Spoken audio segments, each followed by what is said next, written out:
Welcome back to the channel, guys, and we are going to talk about the 5 photos, the 5 pictures that as a Turo host you're not taking that can cost you hundreds and even thousands of dollars. Every picture that I mentioned in this post is at minimum is costing hosts hundreds of dollars, some of them thousands of dollars, and in certain cases tens of thousands of dollars because they didn't take a little extra time and take a specific picture. We've got 5 of them. Stay tuned. Let's jump in.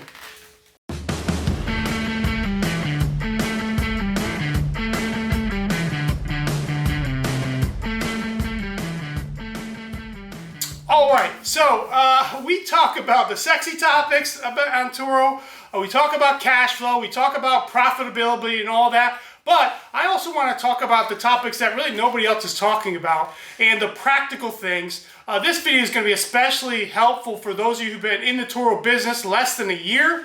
And I can guarantee you that something on this list is something that you're missing and it can cost you a lot of money. And so somebody asked me recently what my goal with the channel was. I don't have a goal with the channel as far as how many people, how many followers, or how many views. My goal is that any of the subscribers to the channel, if they consistently are watching my videos, my goal is to take whoever it is, 100, 1,000, 5,000 people, and take them to the top 2 to 5% of Turo hosts as far as profitability, as far as risk, risk versus reward, and really make them a much better ethical hosts on the platform. So this is a practical topic, okay? I'm amazed at how many people get into this business and they never read the terms of service. They never understand what their responsibility as a host is when it comes to claims and payouts and that kind of stuff. And so we're going to talk about it. One of your responsibilities as a host is to make sure you're taking accurate photos, timely photos in the Turo timeline they give you, and it's a pretty generous timeline. So let's jump right in. Number 1 is photos that you're not taking that are costing you thousands of dollars is good listing photos. Okay, this really separates yourself on the platform from just the average, mundane vehicles to vehicles that are going to pop for the guests, the people who are searching the vehicle. A difference between a good listing photo, that first photo, and one that's really average can be the difference between 20 to 30% of bookings compared to your peers that are on the platform. So good listing photos are important, especially that very first photo that you use, and choose that one wisely. So let me give you 3 free tips on how to get the best photo possible. Okay, so first off, you don't have to have a professional photographer. I'm not a professional photographer, but I've done a little bit of due diligence on how to get good photos. And the first tips I can give you, the best tip I can give you is take your listing photos within 2 hours from sunrise or 2 hours from sunset. And you want your photos to have a lot of natural light, but not direct sunlight. But if you want to become the best in this business, you have to do things that other people aren't doing.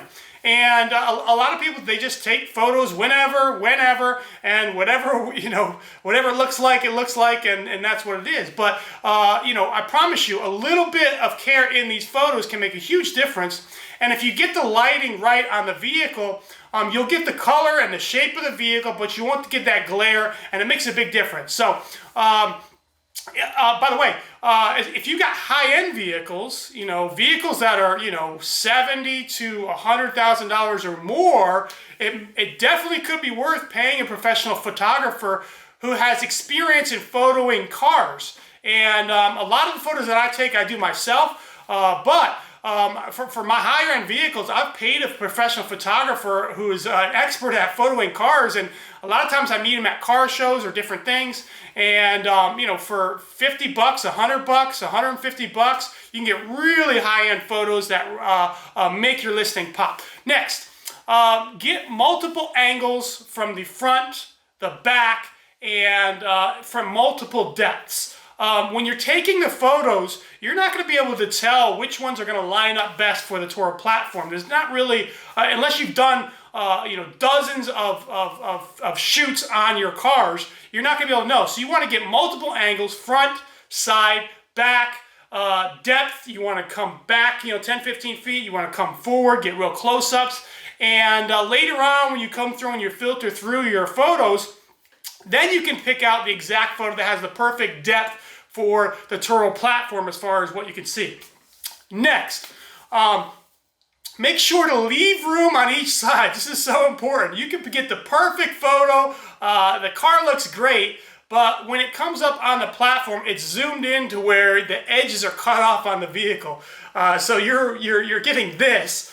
And you got to remember, look, these photos are going to be viewed on an app.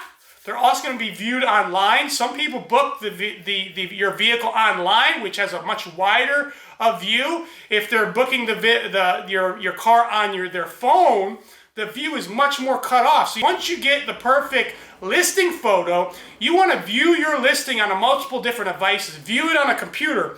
View it on whatever phone you use, an Android phone. View it on an Apple phone. And make sure that that photo fits for all different formats. Makes a big difference, and it can really drive, it's an easy way to drive a lot of good bookings. All right, number two, the next pictures that you're not taking, this one's easy to miss, and even veteran hosts, is pictures of the windshield. Pictures of the windshield. We do a good job, most people do a good job of getting all the body angles of the car. And by the way, I'm not like one of these people, I see some of these people in the Facebook groups where, if you're not taking 120 pictures per time, then you're not doing due diligence, and they get close-ups of every angle. I've never been that way. The bottom line is Turo's not going to do anything for stuff that's like less than 2 or 3 inches. They're not going to do anything for you anyways. There's going to be some minor wear and tear on your vehicles, no matter how nice of vehicles you have.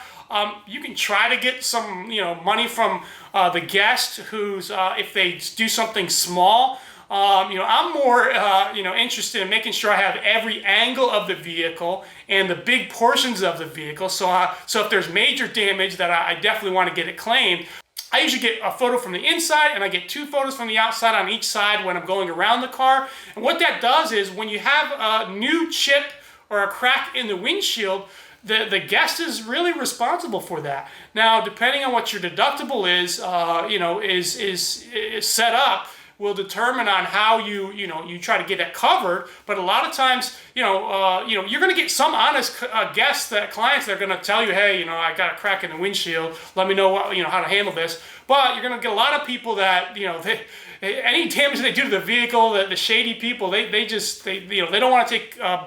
They don't want to, take responsibility for anything. And so it's important that you have good pictures of the windshield, because a windshield can cost several $100s. A minimum of, $150 to seal it, up to, on a Tesla, $1,200, $1,300. Some people have paid for a new windshield on a Tesla or some of the higher end vehicles that have, special cameras and stuff in the front. So it can be very expensive. And if you don't have pictures of the windshield, you're kind of out of luck.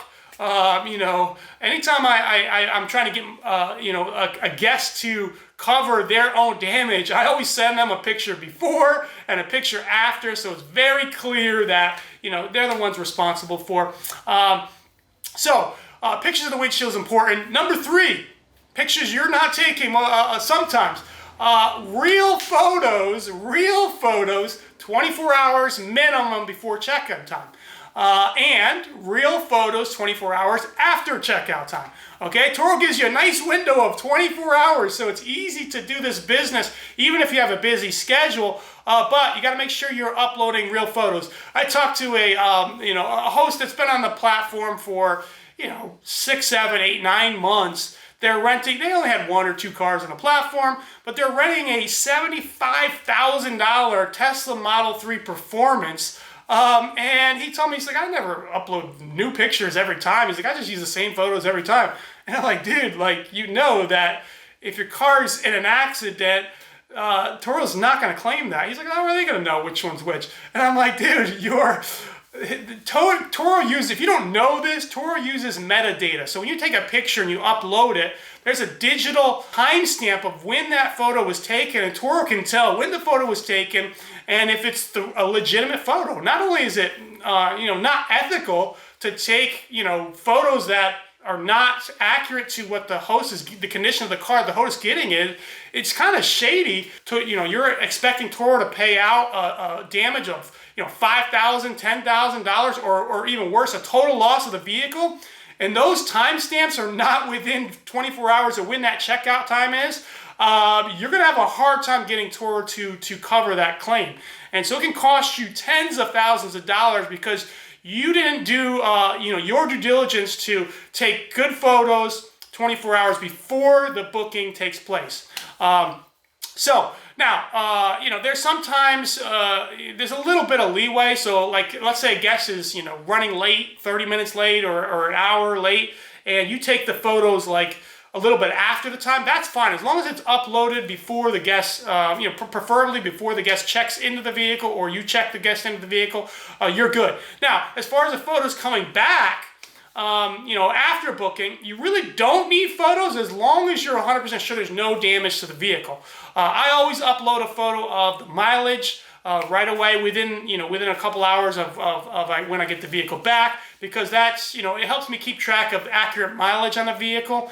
It also helps me with, claiming over mileage fees. Over mileage fees are important, especially if you got a high-end vehicle that, depreciates a lot. I mean, a good portion, probably about 10 to 15% of my profit on a higher end vehicle like a C8 is from over mileage fees. And that's important because I put a minimum, the higher end cars, you can put a minimum of 100 miles per day, and you almost have to, or the profit that you're making on the car is just eaten up in depreciation on those higher end vehicles, sports cars like that. So you cannot claim over mileage fees if you don't have a photo of the mileage after the trip. Make sure, I think it's a good practice if you can to take quick photos of all the angles of the car, even if you don't see damage, because sometimes damage can show up later on, and it will help you as far as getting some money back if you need to. Now, number 4 is close-ups of the interior. Take the extra time. Take good interior photos, close-ups of the carpets, around the seats and so forth. Turo is not doing the, it smells like smoke, $50 smoking fee. No, the smoking fee is $250, which is substantial, and Turo wants good documentation and valid proof that somebody was smoking in your vehicle. And that way, any type of, smoking, usually you can find some little bits of sediment or ashes and so forth, and a lot of times Turo will honor that for a $250 fee. And I think, if Turo is very clear about there's no smoking in the vehicles, if you don't want people smoking in your vehicles, you should be reminding the guests. But if you want to claim the $250, you got to have valid proof of it, and taking good close-ups of the interior and is important for that. Number 5, and lastly, is close-ups of rims and tires. There's a meme going around, and it pops up every few months in a lot of Facebook groups where the guy's like, "Hey, best way to save money on tires: rent your car and and then replace all your tires on the car. Best $39 I've ever spent." It's a joke, I hope. But I'm telling you, this happens more often than you would think.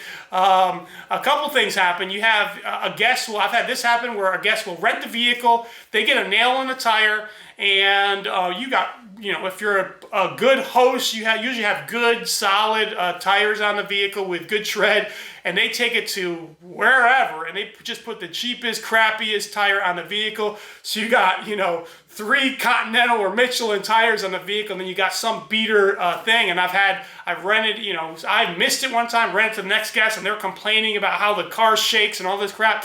You got to take clear photos of the tires and the rims, and for documentation, and you'll get paid on this every time if you've done that. So it's important for a couple things. On the cheaper cars, it's important so people don't swap out the tires you know, a good set of, as the tire prices have skyrocketed, rubber and tire prices have skyrocketed, this is going to become a bigger problem this coming summer, I promise you.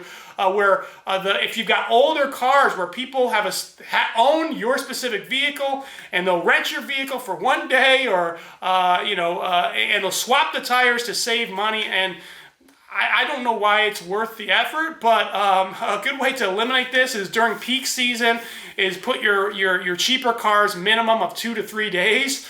So it costs more money to rent the vehicle than it would be to buy the tires. You'll solve that problem. But also, for the higher end cars, like, sports cars, get good, clear pictures of the tires, because if someone's doing burnouts and you have documentation to show that, Turo will charge the guest for rear tires if there's a proof that they've thrashed your car and so forth, or caused damage or ruined the tires.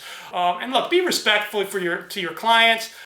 You'll get a better response with honey than you will vinegar, and you treat every guest respectfully, no matter how shady or disrespectful they are, or whatever you want to call it. And I promise you'll get more money back, you'll get better damage claims, and you'll get a lot better reviews. Anyways, went overboard a little bit, guys, but hopefully this is helpful. Until next time, I'm out. Thanks for tuning in.